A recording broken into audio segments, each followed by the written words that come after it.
Hi friends, welcome to Vidya Chetan vlogs. ಇವತ್ತು Sunday, ನೆನ್ನೆ ನೈಟೇ ನಾವು ಬೆಂಗಳೂರಿಗೆ ಬಂದಿದ್ದೀವಿ, ಅಂದರೆ ಅಮ್ಮ ಮನೆಗೆ. ನಿಮಗೆ ಗೊತ್ತು ಇನ್ನೇನು ಸ್ವಲ್ಪ ದಿನದಲ್ಲಿ ನಮ್ಮ ಮನೇಲಿ ಫಂಕ್ಷನ್ ಇದೆ ಅಂತ. ಸೊ ಚಿಕ್ಕಪೇಟೆ ಶಾಪಿಂಗ್ ಹೋಗೋಣ ಅಂದ್ಕೊಂಡಿದ್ದೀವಿ. ಸ್ವಲ್ಪ ಒಂದು ಡ್ರೆಸ್ಸು ಅದು ಇದು ಏನೇನೋ ತೊಗೊಳೋದಿತ್ತು. ಸೊ ಇವತ್ತೇನೇನಾಗುತ್ತೆ ಎಲ್ಲ ನಿಮ್ಮ ಮುಂದೆ ತೋರಿಸ್ತೀನಿ. ಸಪೋರ್ಟ್ ಮಾಡಿ, ಎಲ್ಲರೂ ಫಾಲೋ ಮಾಡಿ. ಇವರೇ ನಮ್ಮ ಬಾಡಿ ಗಾರ್ಡ್ಸ್. ಚಿನ್ಮಾಯ್ ನೋಡಿ, ಗುಂಡು ಗುಂಡು ಹೇಗಿದೆ ನಾಯಿ? ಚೆನ್ನಾಗಿದೆಯೇನವಾ? ಬಂಗಾರಿ ಮಾತಾಡೇ ಪಾಪು.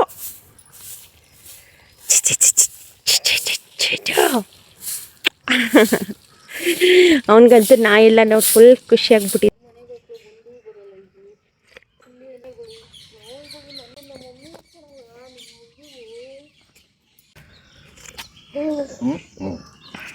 ಏನ ಒಣಕ್ಲು ಏನು ಹೇಳಿದ್ರಿ? ಹಾಂ, ಟೀ ಕುಡಿತಿದ್ದೀನಿ, ಹೋಗ್ರಿ. Tea. Hi friends, good morning. Sunday ಇವತ್ತು ಎದ್ದಿದ್ದೆ ಸ್ವಲ್ಪ ಲೇಟು. ಹೇಳೋದ್ರೊಳಗಡೆ ನಮ್ಮ ಪಾಪು ನನಗಿಂತ ಮುಂಚೆನೇ ಎದ್ಬಿಟ್ಟಿದ್ದ. ಯಾಕೋ ಜಾಗ ಬದಲಾವಣೆ ಆಗಿ ಮಲಗಿರಲಿಲ್ಲ. ಒಂದು 5 ಗಂಟೆ ಹೆಂಗೆ ಎದ್ಬಿಟ್ಟಿದ್ದ. ಇವನ್ನೆಲ್ಲ ನಮ್ಮ ಅತ್ತೆಯವರು ನಮ್ಮ ಮಾವರು ನೋಡ್ಕೊಳ್ತಾ ಇದ್ರು. ನಾನು ಎದ್ರೊಳಗಡೆ ಅಷ್ಟೊತ್ತಿಗೆ ಆಲ್ರೆಡಿ ಎದ್ಬಿಟ್ಟು ಆಲ್ರೆಡಿ ಇವನ್ನ ಆಟಗಳು ಸ್ಟಾರ್ಟ್ ಮಾಡ್ಕೊಂಡಿದ್ದ. ಈಗ ಎದ್ದು ಟೀ ಕುಡಿದು ಇವನ್ನ ಹೊರಗಡೆ ಕರ್ಕೊಂಡು ನೀಸರಲ್ಲಿ ಅಡ್ಡಾಡ್ತಾ ಇದ್ದೀವಿ. ಹೇಗಿದೆ ನಮ್ಮ ಕ್ವಾರ್ಟರ್ಸ್? ಹೀಗಿದೆ ನೋಡಿ ನಮ್ಮ ಕ್ವಾರ್ಟರ್ಸ್. ಇದು ನಾನು ಕೇಳ್ತಿದ್ದೀನಿ ನಿನಗೆ, ಹೇಗಿದೆ ಹೇಳು ನಮ್ಮ ಕ್ವಾರ್ಟರ್ಸ್? ತುಂಬ ಚೆನ್ನಾಗಿದೆ ಕ್ವಾರ್ಟರ್ಸ್. ಲಾಸ್ಟ್ 8 ವರ್ಷದಿಂದ ಬರ್ತಾ ಇದ್ದೀನಿ ಕ್ವಾರ್ಟರ್ಸ್ಗೆ. ವರ್ಷದಿಂದ ವರ್ಷಕ್ಕೆ ತುಂಬ ಚೆನ್ನಾಗಿ ಕಾಣ್ತಾ ಇದೆ. ನಾರ್ಮಲ್ ಆಗಿ ಮಾತಾಡಿ, ಯಾಕೆ ಈ ಥರ ಫುಲ್ ಅಫಿ ಕಾಣಿಸ್ತಿದೆ? ಆ ಥರ ಏನಕ್ಕೆ? ನಾರ್ಮಲ್ ಆಗಿ ನಂತರ ಹೇಗೆ ಮಾತಾಡ್ತೀವಿ ಹಂಗೆ ಮಾತಾಡು. ಹಾಂ, ವರ್ಷದಿಂದ ವರ್ಷಕ್ಕೆ ತುಂಬ ಚೆನ್ನಾಗಿ ಕಾಣ್ತಾ ಇದೆ. ಕಾರಣ ಇಷ್ಟ ಏನಂದರೆ ಮನೆಗಳೆಲ್ಲ ತುಂಬ ಬಿಕೋ ಅಂತ ಇದ್ದಾವೆ. ಈ ಲೈನ್ ನೋಡಿ, ಎರಡೇ ಮನೆಗಳು. ಆದರೆ ಜನಗಳು ಕಡಿಮೆ, ನಾಯಿಗಳು ಜಾಸ್ತಿ. ನೋಡಿದಿರಲ್ಲ ನಮ್ಮ ನಾಯಿಗಳು. ಇವರೇ ನಮ್ಮ ಫ್ರೆಂಡ್ಸು, ನಮ್ಮ ಫ್ಯಾಮಿಲಿ ಮೆಂಬರ್ಸ್ ಇವರೆಲ್ಲ. ಇವಳ ಹೆಸರು ಚಿನ್ಮಯ್ ಅಂತ. ಇವಳೇ ನನ್ನ ಮಗಳು. ಇವನು ಒಣಕ್ಲು. ಇವನು ಸಣ್ಣ ಇರೋದ್ರಿಂದ ಒಣಕ್ಲು ಅಂತ ಅಂತೀನಿ. ಇವನು ಬಂದು ಇವ್ರ ತಮ್ಮ. ಇದು ಬೇರೆಯವ್ರು ಬಿಟ್ಟೋಗ್ಬಿಟ್ಟಿರೋದು. ಇವಾಗ ನಮ್ಮ ಮನೇಲೇ ಸಾಕೊಂಡಿದ್ದಾರೆ, ಸುಮ್ಮನೆ ಊಟ ಹಾಕ್ಕೊಂಡಿದ್ದಾರೆ ಇವ್ರ ಜೊತೆ. ಅವನು ಕರಿಯಾ, ಇವನಿಗೆ ತುಂಬ ಏಜ್ ಆಗಿದೆ, ಓಲ್ಡ್ ಪರ್ಸನ್ ಅಂತ. ಅವ್ನಿಗೆ ಆಲ್ಮೋಸ್ಟ್ ಇನ್ನೇನು ಎಂಡ್ ಸ್ಟೇಜಲ್ಲಿ ಇದ್ದಾನೆ ಇವನು ಕರಿಯಾ. ಆಮೇಲೆ ಅಲ್ಲಿನೊಬ್ಬ ಇದ್ದಾನೆ, ಅವ್ನು ನನ್ನ ಮಗ ಥರ. ಗುಂಡು ಬೈಲಿ, ಬರೋ ಇಲ್ಲಿ ಗುಂಡ. ಅವ್ನು ಬಂದ್ಬಿಟ್ಟು ಇವಳ ಮಗಳು, ಇವಳ ಮಗ ಅವನು, ಆಯಿತಾ? ಮತ್ತು ಇದೆ ನಮ್ಮ ಕ್ವಾರ್ಟರ್ಸ್. ಇದು ನಮ್ಮನೆ. ನಾಳೆ ಡೀಟೇಲ್ ಆಗಿ ತೋರಿಸ್ತೀನಿ. ಏನಿಲ್ಲ, ಪಾಪುನ ಅಮ್ಮ ಹತ್ರನೇ ಬಿಟ್ಟೋಗ್ತೀನಿ. ಅಮ್ಮ ಹತ್ರ ಅಡ್ಜಸ್ಟ್ ಆಗಿದೆ ನಾನು. ಅಪ್ಪ ಅಮ್ಮನ ನೋಡ್ಕೊಳ್ತಾರೆ, ಅದೇನು ಪ್ರಾಬ್ಲಮ್ ಇಲ್ಲ ನನಗೆ. ಏನಂದರೆ ಚಿಕ್ಕಪೇಟೆಗೆ ಕರ್ಕೊಂಡು ಹೋದರೆ ಅಲ್ಲೆಲ್ಲ ಮೇಂಟೈನ್ ಮಾಡೋಕ್ಕಾಗೋದೇ ಇಲ್ಲ. ಮಕ್ಕಳನ್ನಂತೂ ಸಾಧ್ಯನೇ ಇಲ್ಲ, ಏನಕ್ಕಂದರೆ ಸಿಕ್ಕಾಬಡೆ ರಶ್ ಇರುತ್ತೆ. ಅದು ಬೇರೆ ಇವತ್ತು ಸಂಡೇ. ಕರ್ಕೊಂಡು ಹೋದ್ರೂ ಕಷ್ಟ. ಅಲ್ಲಿ ನಾವು ಅವನ್ನ ಮೇಂಟೈನ್ ಮಾಡೋದಾಗಲಿ, ಅವನ್ನ ಎತ್ಕೊಂಡು ಓಡಾಡೋದು ಮತ್ತು ಫೀಡ್ ಮಾಡಿಸೋದು ಪ್ರತಿಯೊಂದು ಕಷ್ಟ ಆಗುತ್ತೆ. ಇಲ್ಲಿದ್ದರೆ ಹೇಗೋ ಅವನು ಆರಾಮಾಗಿರ್ತಾನೆ, ಏನಕ್ಕಂದ್ರೆ ಅವ್ನಿಗೆ ಸರಿ ತಿನ್ನಿಸ್ಬೇಕು, ಎಲ್ಲ ಚೆನ್ನಾಗಿರ್ತಾನೆ. ಇಲ್ಲೇನು ಪ್ರಾಬ್ಲಮ್ ಇಲ್ಲ ಅವನಿಗೆ.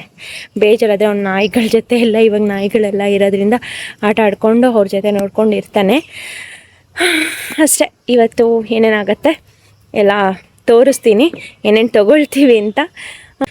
ಹೇಗಿದೆ ನಮ್ಮ ಕ್ವಾರ್ಟರ್ಸು? ಎಲ್ಲೇ ನೋಡಿದ್ರು ಗ್ರೀನರಿ. ಇದೊಂಥರ ಐಸೋಲೇಟೆಡ್, ಬೆಂಗಳೂರಲ್ಲಿ ಒಂಥರ ಐಸೋಲೇಟೆಡ್ ಏರಿಯಾ ಅನ್ನೋ ಥರನೇ ಅನಿಸುತ್ತೆ. ಇಲ್ಲಿಂದ ಆಚೆ ಹೋಗಿದ ತಕ್ಷಣ, ಈ ಕ್ವಾರ್ಟರ್ಸ್ ಬಿಟ್ಟು ಆಚೆ ಹೋಗಿದ ತಕ್ಷಣ ಫುಲ್ಲು ಮಾಮೂಲಿ ನಾರ್ಮಲ್ ಹಿಂಗೆ ಟ್ರಾಫಿಕ್ ಬೆಂಗಳೂರು ಇದೆಯೋ ಹಂಗೆ ಅನಿಸುತ್ತೆ. ಇದ್ರೊಳಗೆ ಬಂದಿದ ತಕ್ಷಣ ಒಂಥರ ಏನೋ ಯಾವುದೋ ಒಂದು ಕಾಡಿಗೆ ಬಂದುಬಿಟ್ವಾ ಅನಿಸುತ್ತೆ. ಎಲ್ಲರೂ ಇದನ್ನ ಮಿನಿ ಫಾರೆಸ್ಟ್ ಅಂತಲೇ ಅನ್ನೋದು. ಅಷ್ಟು ಗ್ರೀನರಿ ಇದೆ. ಮತ್ತು ಇವಾಗೆಲ್ಲ ಖಾಲಿ ಮಾಡಿಸ್ಬಿಟ್ಟಿದ್ದಾರೆ. ಇದು ಡಬ್ಲ್ಯೂ ಟೈಪ್ ಕ್ವಾರ್ಟರ್ಸು, ಬಟ್ ಬೇರೆ ಕ್ವಾರ್ಟರ್ಸಲ್ಲೆಲ್ಲ ಜನ ಇದ್ದಾರೆ. ಇಲ್ಲಿ ಮಾತ್ರ ಖಾಲಿ ಇದೆ. ನಾಳೆ ಎಲ್ಲ ಡೀಟೇಲಾಗಿ ತೋರಿಸ್ತೀನಿ. ಏನಕ್ಕಂದರೆ ನಾವು ಇನ್ನೊಂದು ಸ್ವಲ್ಪ ತಿಂಗಳುಗಳಷ್ಟೇ ಇಲ್ಲಿರೋದು. ಇಲ್ಲೂ ಖಾಲಿ ಮಾಡಿಬಿಡ್ತೀವಿ ನಾವು. ಅದಕ್ಕೇ ವೀಡಿಯೋ ಮಾಡೋಣ, ಏನಕ್ಕಂದರೆ ಫಸ್ಟಿಂದನೂ ನಾವು ಇಲ್ಲೇ ಇರೋದು ಅಂತ ಅಂದ್ಕೊಂಡು ಮಾಡ್ತಿರೋದು. ನಾಳೆ ಡೀಟೇಲಾಗಿ ನಮ್ಮ ಕ್ವಾರ್ಟರ್ಸ್ನ ಕಂಪ್ಲೀಟಾಗಿ ನಿಮ್ಮ ಮುಂದೆ ತೋರಿಸ್ತೀನಿ. ಗುಂಡು ಟಾಟಾ ಬರ್ತೀನಿ ಬಿಡು ಬಿಡು ಬಿಡು ಕೂರ್ಲು ಬಿಡು ಬಾಯ್ ಬರ್ತೀನಿ ಬಿಡು. ಇಲ್ಲಿಂದ ಮೆಟ್ರೋಗೆ ಹೋಗ್ಬೇಕು. ಸೊ ಆಟೋ ಬುಕ್ ಮಾಡಿದ್ದೀವಿ. ನಮ್ಗೆ ಹತ್ರನೇ ಮೆಟ್ರೋ. ಫುಡ್ ಹೇಳಿಬಿಟ್ಟ ಪಾಪು. ಮೆಟ್ರೋ ಇಲ್ಲಿಂದ ಹತ್ರನೇ 2 ಕಿಲೋಮೀಟರ್ಸ್ ಆಗುತ್ತೆ ಕರೆಕ್ಟು ಅಷ್ಟೇ. ಸೊ ಹೋಗ್ತಿದ್ದೀವಿ. ಬೆಂಗಳೂರು ಎಷ್ಟು ಕೂಲಿದೆ ಅಲ್ವಾ? ಹೆಂಗ ಅನಿಸ್ತಿದೆ? ತುಮಕೂರು ಚೆನ್ನಾಗಿ ಅನಿಸ್ತಿದೆ, ಇಲ್ಲಿ ಚೆನ್ನಾಗಿ ಅನಿಸ್ತಿದ್ಯಾ? ಸಿಕ್ಕಾಬಡೆ ಚೆನ್ನಾಗಿದೆ ಇಲ್ಲಿ. ಯಪ್ಪ ಎಷ್ಟು ತಂಪ ಕೂಲಾಗಿದೆ ಅಂದ್ರೆ ಸಖತ್ತಾಗಿದೆ. ಅದೇ ತುಮಕೂರಲ್ಲಿ 8 ಗಂಟೆಗೆ ಬಿಸಿಲು ಹೊಡಿತೈತೆ. ನೀನೆ ನೋಡ್ದ ಸಿಕ್ಕಾಬಡೆ ಬಿಸಿಲಲ್ಲಿ. ಇಲ್ಲಂತೂ ಸಖತ್ತಾಗಿ ಅನ್ಸುತ್ತೆ. ನಂಗೆ ಬೆಂಗಳೂರು ಒಂದಕ್ಕೆ ಇಷ್ಟ ಅಂದ್ರೆ ಯಾಕಂದ್ರೆ ಈ ವೆದರ್ಗಂತೂ ಸಖತ್ ಇಷ್ಟ. ಈ ಬೆಂಗಳೂರಲ್ಲಿ ವೆದರ್ ಇನ್ನೆಲ್ಲೂ ಸಿಗಲ್ಲ ಅಂತ ಅನ್ಕೊಳ್ತೀನಿ. ನಾವು ಮೆಟ್ರೋಗೆ ಹೋಗೋಣ ಅಂತ ಬಂದ್ವಿ. ಜಸ್ಟ್ ಒಂದು 9:30 ಏನೋ ಆಗಿತ್ತು ನಾವು ಮನೆ ಬಿಟ್ಟಾಗ. ನಾವು ಆ್ಯಕ್ಚುಲಿ ಬೇಗ ಹೋದರೆ ಬೇಗ ಬರ್ಬೋದಲ್ಲ ಅಂತ ಒಂದು ಪ್ಲ್ಯಾನಿಂಗ್ ಇತ್ತು. ಆಮೇಲೆ ಆ್ಯಕ್ಚುಲಿ ಸುದರ್ಶನ್ ರೋಡಲ್ಲೆಲ್ಲ ಓಪನ್ ಆಗೋದೇ ಒಂದು 10:30 ಆಗುತ್ತೆ. ಸೊ 10:30ವರೆಗೂ 1 ಅವರ್ ನಮಗೆ ಟೈಮ್ ಸಿಗುತ್ತೆ. ಟಿಫನು ಮಾಡಿಲ್ಲ, ಟಿಫನು ಮಾಡ್ಕೋಬೋದು. ಆಮೇಲೆ ಇದೇನು ಸಂಡೇ ಬಜಾರ್ ಅಂತ ಯಾವಾಗಲೂ ಎಲ್ಲರೂ ಹೇಳ್ತಾರಲ್ಲ, ನೋಡೋಣ ಅಂತ ಹೋದ್ವಿ. ಸೊ 1 ಅವರ್ ಟೈಮಲ್ಲಿ ನಾವು ಆಚೆ ಬಂದಿದ್ದ ತಕ್ಷಣವೇ ಫುಲ್ ರಶ್ ಅಂದರೆ ರಶ್ಶು, ಕಾಲಿಡೋಕ್ಕೂ ಜಾಗ ಇಲ್ಲ. ಅಲ್ಲಿ ಸ್ವಲ್ಪ ಏನೇನೋ ತೊಗೊಂಡ್ವಿ, ಜಸ್ಟ್ ಡೈಲಿ ಯೂಸ್ಗೆ ತೊಗೊಳೋಣ ಅಂತ ಅಂದ್ಬಿಟ್ಟು. ನೋಡ್ಬೋದು ಎಷ್ಟು ಜನ ಅಂತ. ಟಿಫನಿಗೆ ಬಂದ್ವಿ, ಲೇಟ್ ಆಗಿಬಿಟ್ಟಿತ್ತು. ಚೆನ್ನಾಗಿದೆಯಾ ಟಿಫನ್ನು? ನಾವು ಟಿಫನೆಲ್ಲ ಮುಗಿಸ್ಕೊಂಡು ಸರಿ ಬಂದಿರೋ ಕೆಲಸ ಮಾಡೋಣ ಫಸ್ಟು ಅಂತ ಅಂದ್ಬಿಟ್ಟು ಇವ್ರ ಬಟ್ಟೆ ತೊಗೊಂಡ್ವಿ. ಇವ್ರ ಬಟ್ಟೆ ತೊಗೊಳೋದಕ್ಕೆ ಮೇನ್ ಕುರ್ತಾ ಅಂಗಡಿ ಆದಮೇಲೆ ನನಗೆ ಗೊತ್ತಿರೋದು ಅಂಗಡಿನೇ ಫಸ್ಟಿಂದನೂ. ಇವ್ರದ್ದು ಕೆಳಗಡೆ ಹೋದ್ವಿ ಫಸ್ಟು. ಇಲ್ಲ ಇವರು ಮೇಲೆ ಹೋಗಿದ್ರು. ಒಂದ್ಸತಿ ಹಾಕೋ ನೋಡೋಣ. ಬೇಡಲ್ಲ, ಹಿಂದೆ ನಿಲ್ಲು. ಹಿಂದೆ ಎಲ್ಲ ಹಾಂ, ಹಿಂದಕ್ಕೆ ಹೋಗು.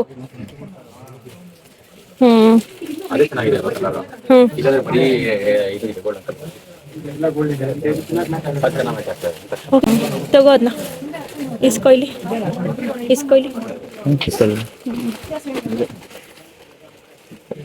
ಓಕೆ.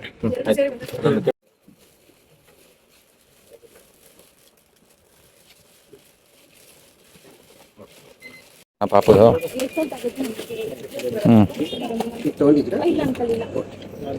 ಸರಿ ಬಿಡು. ಸರಿ ಆಯ್ತಾ? ಇದಾ ಮೈಕಲ್ ಹೋಯ್, ಇದಾ ಮೈಕಲ್ ಇನ್ನೇನು ಮಾಡಿದ್ದು ನೋಡೋಣ ಬಟ್ಟೆಗಳು.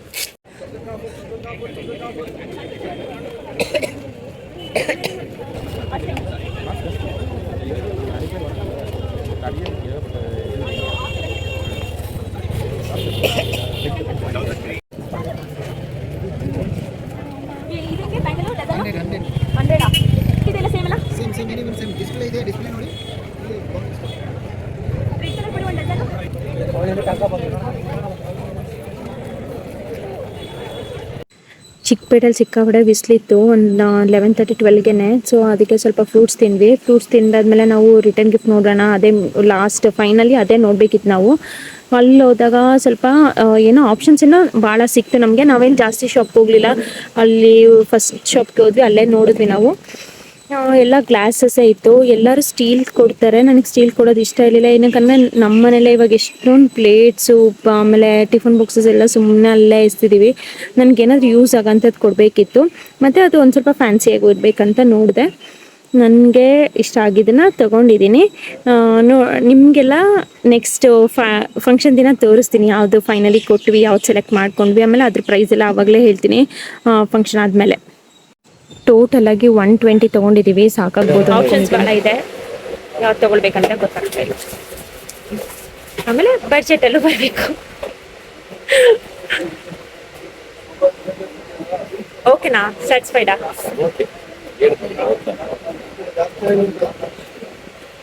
ಇದು ಹಾಂ, ಇವಾಗ ಬಂದ್ವಿ ಚಿಕ್ಕಪೇಟೆಯಿಂದ. ಅವಾಗಲೇ ಒಂದು 2 o'clock ಆಗಿತ್ತು ಮನೆಗೆ ಬಂದಾಗ. ಮನೆಗೆ ಬಂದು ಇವಾಗೆಲ್ಲ ಫ್ರೆಶ್ ಅಪ್ ಎಲ್ಲ ಆಗಿ ಊಟ ಎಲ್ಲ ಮಾಡಿ ಸರಿ ಏನೇನು ತಂದಿದ್ದೀನಿ ತೋರ್ಸೋಣ, ಇದೇ ಬ್ಲಾಗಲ್ಲಿ ಹಾಕ್ಬಿಡೋಣ ಅಂತ ಅಂದ್ಕೊಂಡೆ. ಚಿಕ್ಕಪೇಟೆಯಲ್ಲಿ ಜಾಸ್ತಿ ಏನು ಬ್ಲಾಗ್ ಮಾಡಲಿಲ್ಲ. ಏನಕ್ಕಂದರೆ ಇವತ್ತು ಸಂಡೇ ಬಜಾರ್ ಇದ್ದಿದ್ದರಿಂದ ನಾನು ಫಸ್ಟ್ ಟೈಮ್ ನೋಡಿದ್ದು ಸಂಡೇ ಬಜಾರ್ನ. ಇಷ್ಟು ದಿನದಲ್ಲಿ ನಾನು ಆ್ಯಕ್ಚುಲಿ ಎಲ್ಲ ಶಾಪಿಂಗ್ ನಾನೇ ಮಾಡಿದ್ದು. ಚಿಕ್ಕಪೇಟೆಯಲ್ಲಿ ಎಲ್ಲಿ ಯಾವ ಅಂಗಡಿಲಿ ಏನೇನು ಸಿಗುತ್ತೆ ಅಂತ ಪ್ರತಿಯೊಂದು ಗೊತ್ತು. ಲೈಕ್ ರಾಜ ಮಾರ್ಕೆಟ್ ಆಗಿರ್ಬೋದು, ನಗರಪೇಟೆ, ಸುಲ್ತಾನ್ಪೇಟೆ, ಎಲ್ಲ ಕಡೆನೂ ನನಗೆಲ್ಲ ಗೊತ್ತು ಎಲ್ಲೆಲ್ಲಿ ಏನೇನು ಸಿಗುತ್ತೆ. ಈ ಅಂಗಡಿಗೆ ಹೋಗ್ಬೇಕು ನನಗೆ ಈ ಥರ ಎಲ್ಲ. ಬಟ್ ಈ ಸತಿ ಏನು ಅಷ್ಟೊಂದು ಶಾಪಿಂಗ್ ಏನು ಮಾಡಲಿಲ್ಲ, ಬಿಕಾಸ್ ಅಷ್ಟೊಂದು ಮಾಡೋದೇನಿರಲಿಲ್ಲ. ಬರೀ ಪಾಪುಗೆ ಮತ್ತೆ ಇವ್ರಿಗೆ ಅಷ್ಟೇ ತೊಗೊಳೋದಿದ್ದು, ನನಗೇನು ಆಲ್ರೆಡಿ ಎಲ್ಲ ಇತ್ತು. ಆಮೇಲೆ ಸಂಡೆ ಬಜಾರಲ್ಲಿ ಸುಮ್ಮನೆ ನೋಡೋಣ, ನನಗೊಂದು ಕ್ಯೂರಿಯಾಸಿಟಿ ಇತ್ತು. ಹಿಂಗೂ ನೆನೆ ಫ್ರೀ ಇದ್ವಿ, ಯಾಕಂದರೆ ಮೊನ್ನೆ ನೈಟ್ ಅಂತೂ ಪಾಪ ಕರೆಕ್ಟಾಗಿ ಮಲ್ಗೆ ಇಲ್ಲ. ಅವ್ನಿಗೇನೋ ಗೊತ್ತಿಲ್ಲ, ಹೊಸ ಜಾಗ ಅನ್ನಿಸ್ತು ಏನೋ, ಒಟ್ಟು ನೈಟ್ ನಿದ್ದೆನೇ ಮಾಡಲಿಲ್ಲ. ಆಮೇಲೆ ನನಗೂ ನಿದ್ದೆ ಆಗಲಿಲ್ಲ, ಬೇಗನೆ ಇದ್ದೆ. ನಾನು ಒಂದು 6:30ಗೆಲ್ಲ ಇದ್ಬಿಟ್ಟಿದ್ದೆ.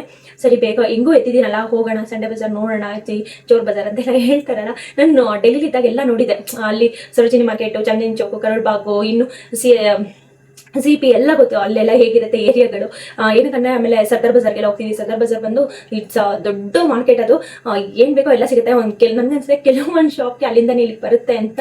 ಏನಕ್ಕಂದ್ರೆ ಅಲ್ಲಂತೂ ಎಷ್ಟು ಕಡಿಮೆ ಇರುತ್ತೆ ಅಂದರೆ ಸಿಕ್ಕಾಪಟ್ಟೆ ಕಡಿಮೆ ಇರುತ್ತೆ. ನಾನೇ ಇಲ್ಲಿ ತುಂಬ ತೊಗೊಂಡು ಬಂದಿದ್ದೀನಿ, ಎಷ್ಟೊಂದು ನಮ್ಮ ಡೆಲ್ಲಿ ಇದ್ದಾಗ ಅಲ್ಲಿಂದ ಇಲ್ಲಿಗೆ ತುಂಬ ತೊಗೊಂಡು ಬಂದಿದ್ದೀನಿ.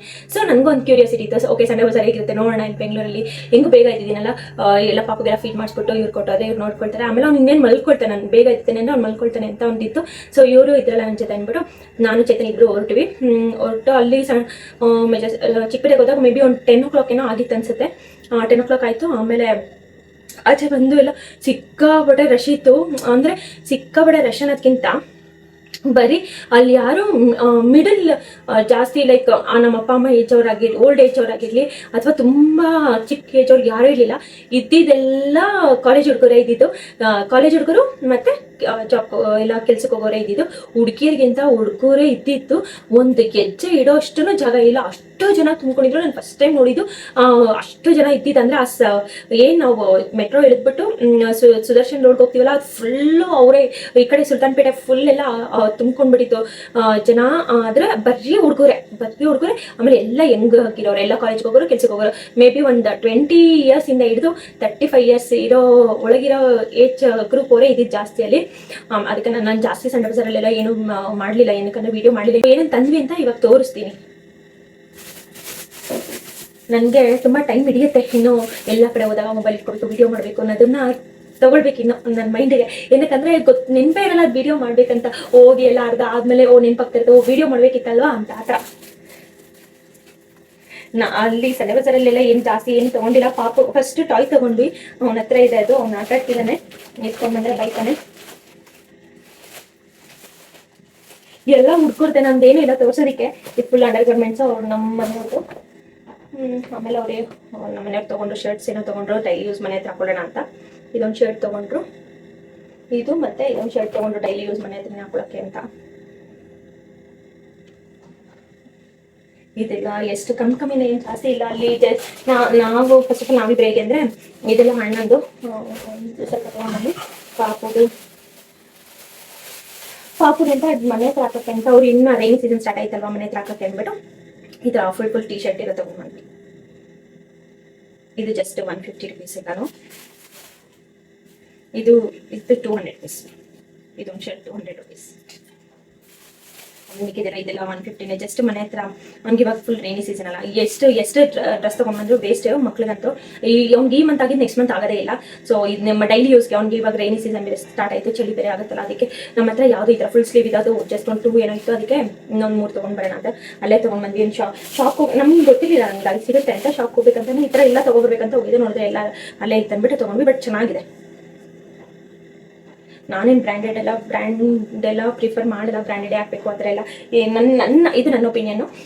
ಬ್ರ್ಯಾಂಡೆಡ್ ಎಲ್ಲ ಹಾಕಿ ಏನು 2 ದಿನ ಹಾಕಿ ಬಿಸಾಕ್ತೀವಿ, ಅದಕ್ಕೆ ಯಾಕೆ ಬ್ರ್ಯಾಂಡೆಡ್ ಎಲ್ಲ ತೊಗೋಬೇಕು? ನೀವು ಬ್ರ್ಯಾಂಡೆಡ್ ಎಲ್ಲ ತೊಗೊಂಡ್ರೆ ಅದೇನು 1 ವರ್ಷ 2 ವರ್ಷ ಇಟ್ಕೊಳ್ಳೋಕ್ಕಾಗತ್ತಾ? ಅಯ್ಯೋ, ಒಂದು ಬಟ್ಟೆ ಒಂದು 2-3 ಸತಿ ಹಾಕಿದ ತಕ್ಷಣ ಬೇಜಾರಾಗ್ತಿರುತ್ತೆ, ಎಸ್ಕೇನ ಅಂತ ಇರುತ್ತೆ. ಅಯ್ಯೋ ಇದನ್ನ ಹಾಕೊಳ್ಬೇಕಾ ಮತ್ತೆ ಅಂತ ಅನ್ಸುತ್ತೆ. ಮತ್ತೆ ಆ ಥರ ಈ ಸಂಪತ್ತಿಗೆ ಯಾಕೆ 2 ಬ್ರ್ಯಾಂಡೆಡ್ ತೊಗೋಬೇಕು ಅನ್ನೋದು ನನ್ನ ಒಪಿನಿಯನ್ ಅಷ್ಟೇ. ಆಮೇಲೆ ಇದೊಂದು ತೊಗೊಂಡ್ರು, ಇದು 200 rupees ಏನೋ. ಹುಡುಗಿಗಂತೂ ಸಂಡೆ ಬಜಾರ್ ಹೋಗೋದು ವೇಸ್ಟ್, ಏನಕ್ಕಂದ್ರೆ ಅಲ್ಲಿ ಏನು ಸಿಗೋದಿಲ್ಲ. ಜಸ್ಟ್ ಹುಡುಗರಿಗೇನೆ. ಸೊ ಹುಡುಗರು ಅಷ್ಟೇ ಇದ್ದಿದ್ದಲ್ಲಿ. ಆಮೇಲೆ ಜಾಸ್ತಿ ನನ್ಗನ್ಸಿದ್ದು ಸಿಕ್ಕಾಪಟ್ಟೆ ಕೇರಳದವ್ರು ಇದ್ದಾರೆ ಇವಾಗಂತೂ. ಬರೀ ಕೇರಳ ಹುಡುಗರೇ ಇದ್ದಿದ್ದು, ಹುಡುಗರು ಮತ್ತೆ ಅವ್ರು ಹುಡುಗಿರು ಇದ್ದಿದ್ದು. ಆಮೇಲೆ ಒಂದು ಶಾರ್ಟ್ಸ್ ತೊಗೊಂಡು ಬಂದ್ವಿ, ಅಂದ್ರೆ ಮನೆ ಹತ್ರ ಡೈಲಿ ಇಕ್ಕಕ್ಕೆ, ಡೈಲಿ ಇರೋದಕ್ಕೆ. ನನಗೆ ಇದರಲ್ಲೆಲ್ಲ ಏನು ಚೀಪ್ ಅನ್ಸಲ್ಲ. ಇದು ನೋಡೋರು ಚೀಪ್ ಅಂದ್ಕೊಂಡ್ರೆ ಅದಕ್ಕೆ ನಾನು ಹೆಂಗೆ ತಲೆ ಕೆಡ್ಸ್ಕೊಳಕ್ಕೆ ಹೋಗೋದಿಲ್ಲ. ಏನು ಬೇಡ ಅನ್ನೋ. ಆಮೇಲೆ ಇದು ಜರ್ಕಿನ್ ಅಂತ ತೊಗೊಂಡ್ವಿ. ಇದು ಇದು ಜರ್ಕಿನ್ ಬಂದ್ಬಿಟ್ಟು ಇದು ನಮ್ಮ ಅಣ್ಣನ್ ತಗೊಂಡಿದ್ದು 300 ರುಪೀಸ್. ಇದರಲ್ಲೆಲ್ಲ ಪೂಮಾ ಅಂತೆಲ್ಲ ಹಾಕಿರೆ ಇದೇ ನಿಜ ಇರಲ್ಲ, ಸುಮ್ಮನೆ ಸುಳ್ಳಿರುತ್ತೆ ಅನ್ಸುತ್ತೆ, ನನಗೆ ಗೊತ್ತಿಲ್ಲ. ಲೈಕ್ ಏನಂದ್ರೆ ಇನ್ನೊಂದು ನಾವು ನೋಡಿರೋ ಪ್ರಕಾರ ಈ ಗಾರ್ಮೆಂಟ್ಸ್ ಅಲ್ಲಿ ಇರುತ್ತಲ್ಲ, ಈ ಗಾರ್ಮೆಂಟ್ಸ್ ಅಲ್ಲಿ ಅವರೇ ಹೋಲ್ಸೇಲ್ ಔಟ್ಲೆಟ್ ಹಾಕಿರ್ತಾರಲ್ಲ, ಸೇಮ್ ಅದೇ ಔಟ್ಲೆಟ್ ಅದೇ ತರನ ಆಚೆ ಕೊಟ್ಟಿರ್ತಾರೆ ಅಂತ ನನಗೆ ಅನಿಸ್ತು. ಆಮೇಲೆ ನಂದು ಸ್ವಲ್ಪ ಟಾಪ್ಸ್ ತಗೊಂಡೆ, ಬಟ್ ಇದು ಸ್ವಲ್ಪ ಕಾಸ್ಟ್ಲಿನೇ ಆಯ್ತು ಅಂತ ನನ್ಗೆ ಅನ್ನಿಸ್ತು. ಏನಕ್ಕಂದ್ರೆ ಜಾಸ್ತಿ ಇತ್ತು, ಅದ್ರ ಹೊರತು ಕಲೆಕ್ಷನ್ಸ್ ಚೆನ್ನಾಗಿತ್ತು. ಇದು ನಾನು ಸಂಡೆ ಬಜಾರಲ್ಲೆಲ್ಲ ತಗೊಂಡಿದ್ದು, ಶಾಪಲ್ಲಿ ತಗೊಂಡಿದ್ದು. ಇದ್ರ ವಿಡಿಯೋ ಮಾಡೋದು ನಾನು ಮರ್ತೋಗ್ಬಿಟ್ಟೆ, ಯಾಕಂದ್ರೆ ಸ್ಟಾರ್ಟಿಂಗ್ ಹೋದ್ಮೇಲೆ ನಾನು ಮೇನ್ ಆಗಿ ತಗೋಬೇಕಂತ ಅನ್ಕೊಂಡಿದ್ದು. ಸೊ ಸ್ಟಾರ್ಟಿಂಗ್ ಹೋದ್ಮೇಲೆ ಈ ಶಾಪ್ ಹೋದ್ವಿ, ಬಟ್ ಮರ್ತೋಯ್ತು ನನಗೆ ವಿಡಿಯೋ ಮಾಡೋದು. ಎಲ್ಲ ಶಾರ್ಟ್ ಟಾಪ್ಗಳೇ. ಇನ್ನೊಂದು ಏನಕ್ಕಂದ್ರೆ ಮುಂಚೆ ನಾನು ಸಿಕ್ಕಾಪಟ್ಟೆ ಸಣ್ಣ ಇದೆ, ಇವಾಗ ಪಾಪ ಹೋದ್ಮೇಲೆ ಅಂತೂ ಒಂದು ಸ್ವಲ್ಪ ವೆಯ್ಟ್ ಗೇನ್ ಆಗಿದ್ದೀನಿ. ಸೊ ಎಲ್ಲ ಹೊಸದು ಬೇಕಿತ್ತು, ಏನಕ್ಕಂದ್ರೆ ನನಗೆ ಇವಾಗ ಮುಂಚೆ ಯಾವುದೂ ಆಗೋದಿಲ್ಲ, ಅದಕ್ಕೆ ಎಲ್ಲ ಸ್ವಲ್ಪ ಹೊಸ ತಗೊಳ್ಳೋಣ ಅಂದ್ಬಿಟ್ಟು ತಗೊಂಡಿದ್ದು. ಎಲ್ಲ ಶಾರ್ಟ್ ಟಾಪ್ಗಳು, ಏನಕ್ಕಂದ್ರೆ ನಾನು ಜಾಸ್ತಿ ಜೀನ್ಸ್ ಪ್ರಿಫರ್ ಮಾಡ್ತೀನಿ. ಹೊರಗಡೆ ಹೋಗ್ಬೇಕಾದ್ರೆ ಏನಾದ್ರು ಟೆಂಪಲ್ ಊರಿಗೆ ಹೋಗ್ಬೇಕಾದ್ರೆ ಮಾತ್ರ ಚೂಡಿ ಪ್ರಿಫರ್ ಮಾಡ್ತೀನಿ, ಯಾಕಂದ್ರೆ ಜೀನ್ಸ್ ನನಗೆ ಕಂಫರ್ಟಬಲ್ ಅನ್ಸುತ್ತೆ ಬೇರೆದಕ್ಕಿಂತ. ಆರಾಮಾಗಿ ಪಾಪನ ಎತ್ಕೋಬೋದು, ಆರಾಮಾಗಿ ಜಾಸ್ತಿ ಹಾಕೊಂಡಂಗಿರಲ್ಲ ಅದಕ್ಕೆ. ಓಕೆ, ಇದೊಂದು ಟಾಪ್ ತಗೊಂಡ್ವಿ. ಇದಕ್ಕೆ 350 ಕೊಟ್ವಿ ಅನ್ಸುತ್ತೆ. ಅವನು 350 ಹೇಳ್ತಿದ್ದ, ಲಾಸ್ಟಿಗೆ 300 ಕೊಟ್ವಿ ನಾವು ಇದಕ್ಕೆ. ಆಮೇಲೆ ಎಲ್ಲ ಟೈಮಿಂಗ್ ಇದೆ ಸ್ವಲ್ಪ ಕೆಲವು. ಇದೆಲ್ಲ 250, ಇದು 250, ಇದನ್ನು 250. ಇದೆಲ್ಲ ಒಂದು ಥೈ ಲೆಂತ್ ವರ್ಗು ಬರುತ್ತೆ. ಇದನ್ನು 250. ಇದು ಮಾತ್ರ 350. ಏನಕ್ಕಂದ್ರೆ ಇದು ಸ್ವಲ್ಪ ಡಿಸೈನ್ ಬೇರೆ ತರ ಇದೆ, ಅಂದ್ರೆ ನೆಕ್ ಟೈಂಗ್ ಇದೆ. ಹಾಕೊಂಡು ತೋರಿಸ್ತೀನಿ, ಈ ತರ ನೆಕ್ ಟೈಂಗ್ ಇದೆ. ಸೊ ಇದು 350. ವಿಡಿಯೋದಲ್ಲಿ ನೋಡಿದ್ರಿ ಅನ್ಸುತ್ತೆ, ಬಟ್ ಹಾಕೊಂಡಿರೋದು ನಾನು ತೋರಿಸಿಲ್ಲ. ಹಾಕೊಂಡಿರೋದು ಅವತ್ತೇ ತೋರಿಸೋಣ ಅಂದ್ಬಿಟ್ಟು. ಇದು ಓಪನ್ ಮಾಡಂತೆ ತೋರಿಸಲ್ಲ, ಸುಮ್ಮನೆ ಹಂಗೆ ತೋರಿಸ್ತೀನಿ. ಏನಕ್ಕಂದ್ರೆ ಹಾಕೊಂಡೋಗ್ಲೇ ನೋಡಿ, ಏನಕ್ಕಂದ್ರೆ ನಾನು ಫಸ್ಟ್ ನನಗೆ ನೆಟ್ಟಾಗಿ ಮತ್ತೆ ಬರಲ್ಲ, ಆಮೇಲೆ ಐರನ್ ಹೋಗುತ್ತಾ, ಅದಕ್ಕೊಂದಷ್ಟು ಇವ್ರ ಹತ್ರ ಅನ್ನಿಸ್ಕೋಬೇಕು. ಬಟ್ ನಾನು ಇದಕ್ಕೆ ಕಚ್ಚೆ ಬೇಕಂತ ನೋಡಿದೆ, ಇವರು ಕಚ್ಚೆ ಬೇಡ, ನನಗೆ ಕಂಫರ್ಟಬಲ್ ಆಗಲ್ಲ, ಇದು ಸ್ಟ್ರೈಟ್ ಪ್ಯಾಂಟ್ ತರ ಇರೋದೇ ಹಾಕೊಳ್ತೀನಿ ಅಂತ ಅಂದ್ಬಿಟ್ಟು ಇದ್ರದ್ದು ಏನ್ ಬಂದ್ರೆ ಇದನ್ನೇ ತಗೊಂಡ್ರು. ಇಲ್ಲಿ ಬಿಲ್ ಕೂಡ ಇದೆ. 4400 ಇದು. ಅವರು 10% ಡಿಸ್ಕೌಂಟ್, ಏನೇ ತಗೊಂಡ್ರು ಅಲ್ಲಿ ಆ ಶಾಪಲ್ಲಿ 10% ಡಿಸ್ಕೌಂಟ್ ಅಂತ ಇತ್ತು. ಸೊ 4400ಗೆ ಅವರು ಮೇ ಬಿ 4000 ಆಯ್ತು. ಇದಕ್ಕೆ 4000 ಹೌದು. ಇದು ಆಕ್ಚುಲಿ ನಾವು ಈ ಶಾಪ್ ಹೋಗಿದ್ದು ನನಗೆ ತುಂಬಾ ವರ್ಷದಿಂದ ಗೊತ್ತು. ನಾವು ಆಮೇಲೆ ಈ ತರ ಸ್ಪೆಸಿಫಿಕ್ ಆಗಿ ಕುರ್ತಾ ಬೇಕಂದ್ರೆ ಆ ಶಾಪ್ಗೆ ಹೋಗ್ತೀನಿ, ಅಂದ್ರೆ ಜೆಂಟ್ಸ್ ಆ ಶಾಪ್ ಇರೋದೇ ಕುರ್ತಾ ಮತ್ತೆ ಈ ತರ ಬ್ರೇಸರ್ಸ್ ಎಲ್ಲ ತಗೊಳ್ಳೋದ್ರೆ ನಾನು ಬೇರೆ ಕಡೆ ತಗೋತೀನಿ. ಈ ಶಾಪು ಮೇನ್ಲಿ ಫೇಮಸ್ ಫಾರ್ ಕುರ್ತಾನೆ. ನಮ್ಮ ಅಪ್ಪಗಾಗ್ಲಿ, ಅವ್ರ ಅಪ್ಪಗೆ ಮದ್ವೆಲಿ ಮತ್ತೆ ಅವ್ರ ತಂಗಿ ಮದ್ವೆಲಿ ಎಲ್ಲ ಕಡೆ ಯಾವಾಗ್ಲೂ ಅಲ್ಲೇ ತಗೊಂಡ್ ಬಂದಿರೋದು. ಸೊ ಅಲ್ಲೇ ಹೋದ್ವಿ, ನನಗೆ ಗೊತ್ತಿದ್ದು ಚೆನ್ನಾಗಿದೆ ಅಂತ. ಅಂಗಡಿ ಹೆಸರೇ ಕುರ್ತಾ ಅಂಗಡಿ. ಆಮೇಲೆ ಅದಕ್ಕೊಂದು ಶೂಸ್ ತಗೊಂಡ್ರು, ಇದೊಂದು 500. ಇಲ್ಲೆಲ್ಲ ಈ ಶಾಪ್ಗಳಲ್ಲೆಲ್ಲ ಏನ್ ಪ್ರೈಸ್ ಅಲ್ಲಿ ಬಾರ್ಗೇನ್ ಕೂಡ ಮಾಡಂಗಿಲ್ಲ. ಏನಕ್ಕಂದ್ರೆ ಹೇಳ್ತಾರೆ ಚಿಕ್ಕಪೇಟೆಯಲ್ಲಿ ಬಾರ್ಗೇನ್ ಮಾಡ್ಬೋದು, ಕೆಲವು ಶಾಪಲ್ಲಿ ಅಂತ ಬಾರ್ಗೇನ್ ಮಾಡಂಗಿಲ್ಲ. ಇವಾಗ ಎಕ್ಸಿಬಿಷನ್ ಹೋಗ್ಬಿಟ್ಟು ಬಾರ್ಗೇನ್ ಮಾಡೋಕ್ಕಾಗಲ್ಲ, ಅಲ್ಲೆಲ್ಲ ಏನ್ ಡಿಸ್ಕೌಂಟ್ ಇರುತ್ತೆ ಅದು ಕೊಟ್ಟೆ ತಗೊಂಡ್ ಬರ್ಬೇಕಷ್ಟೇ. ಅಲ್ಲೆಲ್ಲ ಏನ್ ಬಾರ್ಗೇನ್ ಇರಲ್ಲ, ಏನಿರಲ್ಲ. ಆಮೇಲೆ ಇದೇನಿಲ್ಲ, ಇದಕ್ಕೂ ನನ್ನ ಶಾಪ್ಗೆ ಈ ಶಾಪಲ್ಲಿ ಆಕ್ಚುಲಿ ವಿಡಿಯೋ ಮಾಡೋಣ ಅನ್ಕೊಂಡೆ. ಆಮೇಲೆ ಅಯ್ಯೋ ಇದು ಬೇಡ ಬಿಡು, ಹುಡುಗಿದು ಸುಮ್ಮನೆ ಯಾರು ನೋಡ್ತಾರೋ ಅಂತ ಅಂದ್ಬಿಟ್ಟು ಸುಮ್ಮನೆ. ಇದು ಹುಡುಗಿ ಇನ್ನವೇ ನನಗೆ ಜೀನ್ಸ್ ಮೇಲೆ ಬೇಕಿತ್ತು, 2 in 1 ಥರ. ಸೊ ಇದೊಂದು 4 ಏನೋ ತೊಗೊಂಡೆ, 300 ರುಪೀಸ್ ಏನೋ ಆಯ್ತಿದ್ದು. ಆಮೇಲೆ ಶಾರ್ಟ್ಸ್ ತೊಗೊಂಡೆ, ಏನಕಂದ್ರೆ ನಾನು ಈ ಫ್ರಾಕ್ ಟೈಪ್ ಜಾಸ್ತಿ ಆಗ್ತೀನಿ ಅಂದ್ಬಿಟ್ಟು 1 ಪೀಸ್ ಥರ, ಅದಕ್ಕೆ ಒಳಗೆ ಬೇಕಂದ್ಬಿಟ್ಟು ಅದೊಂದು ಸ್ವಲ್ಪ ತೊಗೊಂಡೆ.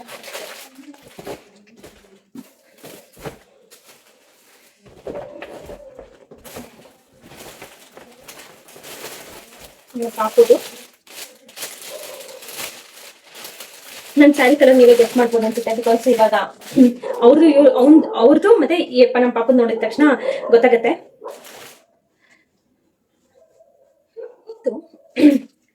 ಆಕ್ಚುಲಿ ಇದು ಗ್ರೀನ್ ಇರೋದು, ಇದಕ್ಕೆ ಗ್ರೀನ್ ಏನಿದು ಕುರ್ತಾ ಮತ್ತೆ ಕಚ್ಚೆ. ನನಗೆ ಮೇನ್ ಬೇಕಿದ್ದು ಕುರ್ತಾ ಮತ್ತೆ ಕಚ್ಚೆ ಟೈಪ್. ನನ್ನ ಹತ್ರ ಒಂದು ರೆಫರೆನ್ಸ್ ಇತ್ತು, ಆ ರೆಫರೆನ್ಸ್ ಇಮೇಜ್ ಮೇಲೆ ನಾನು ಅವ್ರಿಗೆ ತೋರಿಸಿದ್ದು. ನಂಗೆ ಎಕ್ಸಾಕ್ಟ್ ಅಲ್ಲ, ಆ ತರ ಸಿಮಿಲರ್ ಬೇಕಿತ್ತು. ಬಟ್ ಸಿಮಿಲರ್ ಇವಾಗ ನಮಗೆ ಸಿಮಿಲರ್ ಸ್ವಲ್ಪ ಇನ್ನೂ ಗ್ರ್ಯಾಂಡ್ ಆಗಿ ಬೇಕಂದ್ರೆ ನಾವು ಡಿಸೈನಿಂಗ್ ಹೋಗ್ಬೇಕಿತ್ತು, ಡಿಸೈನರ್ ಹತ್ರ ಹೋಗ್ಬಿಟ್ಟು ಹೊಲಿಸ್ಬೇಕಿತ್ತು. ನನಗೆ ಅಷ್ಟೆಲ್ಲ ಪೇಷನ್ಸು ಇಲ್ಲ.